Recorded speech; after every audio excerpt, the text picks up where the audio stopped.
Greetings, family. It's Empress D.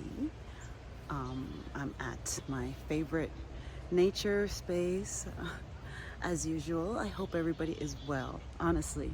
I do. I send out good, positive, loving, kind vibes to everybody, right? I'm sure everybody can use it too, given the planet that we live on. So, I wanted to speak about Jesus and what Jesus means to me, family. Now, it's no secret, I do not subscribe to any religion. In fact, I maybe subscribe to all religions. How about that? I take in and resonate with information from every single religion. I do. I listen to those that represent all kinds of religions because I do find value and truth in some things, but I don't subscribe to one religion. Jesus is, I guess, a Christian, only in the Christian faith. I'm not even sure, but I know that Jesus is the one that everybody's supposed to seek. And I was never clear on once you sought Jesus and you found him, what then, right? It's kind of like something passive. Just seek Jesus and then what? Okay, maybe the seeking Jesus part is active, and then once you find him, what? Or do you never find him? Like what you understand what I'm saying, right? If you find him, then what? Right? There's never any instruction beyond that. So again, I wanted to speak on Jesus and how I see Jesus and what I think about Jesus. And I think Jesus is basically Jesus is the example of how I try to live my life. Okay? Now, I don't read the Bible, but I intuitively know what's in there. It's the craziest thing, and I'm going to share a story. And if this wonderful friend of mine is listening, shout out to you. I love you, Mama. She called me one day, and she had a set of Bible verses and scriptures that essentially described my life. And then she had forwarded them to me too, so that I have written copy. And after the conversation, I read over them again. And essentially, she sent me maybe about 10, 12 Bible verses that actually applied perfectly to my life. And I shout out to her and I love her. Thank you so much for sending me that and calling me with that inspiration that you had to share with me. And I love you for that. But I bring that up because I said it before, like I live my life according to the principles of the Bible without reading the Bible. And that's lets you know it's in our cellular memory, family. We don't like it's all within inside us as long as we tap in. I know what how I'm supposed to live, and I am living it according to the Bible that I don't read. Right, family? And so when I say Jesus, this is how I live my life. I live my life according to what I think Jesus would do. Now, I don't like say that like to myself every day. What would Jesus do when I'm making a decision? But at the end of the day, I try to do what Jesus would do. And my overstanding and understanding of Jesus is that he was more service to others than service to self. That's what he was about.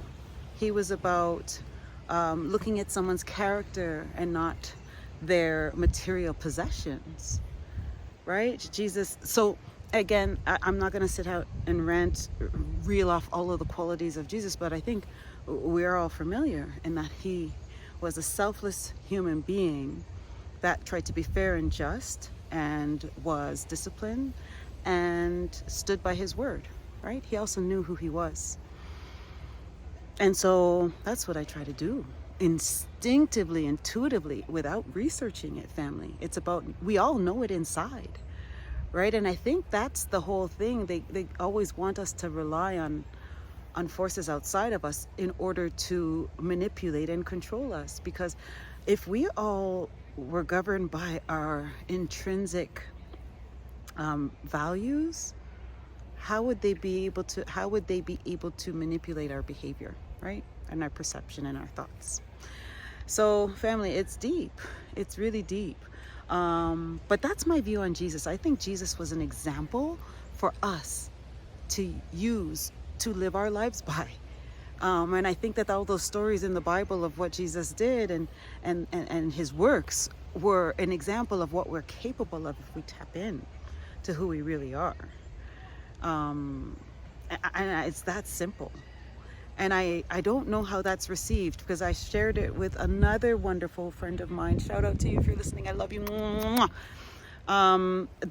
We were conversing one day, and I said to her, like, I just try to live how Jesus would live. And she kind of didn't give me feedback. And I don't know how it was received, because she is quite religious. But anyway, family, it's with no offense. It's just what it is.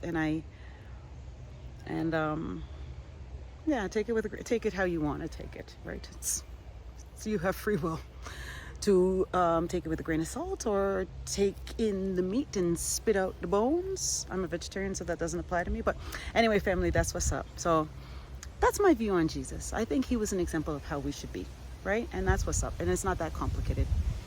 It's not that complicated, right? So so when the whole task is to seek Jesus to do what? To worship him and to ask him to do everything for you? I don't think so. I think the onus is on us, right? And I think the seeking Jesus is seeking ourselves and the Jesus inside of ourselves. And I think that's more applicable advice, something that you can actually apply to your life, because the seeking Jesus thing is just so, what does that mean, right? It's so obscure, and it's not really concrete. It doesn't give you, but if you seek yourself, the Jesus inside yourself, that means you try to live yourself and you're by the way that Jesus would live.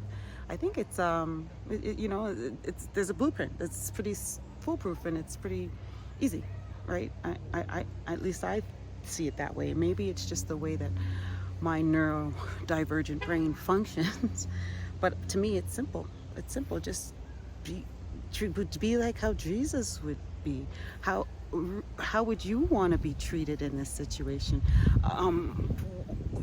How is this making this person feel? Like, thinking about others other than just only ourselves. Anyway, again, I'm neurodivergent, so it is what it is. Thank you for taking the time to listen to this message. That's what's up. That's how I view Jesus. I absolutely think Jesus is awesome. But I also don't think that we were meant to worship him. Again, as an example, he set a beautiful blueprint on how to be. Thank you for taking the time to listen to this, family. I love and I value each and every one of you.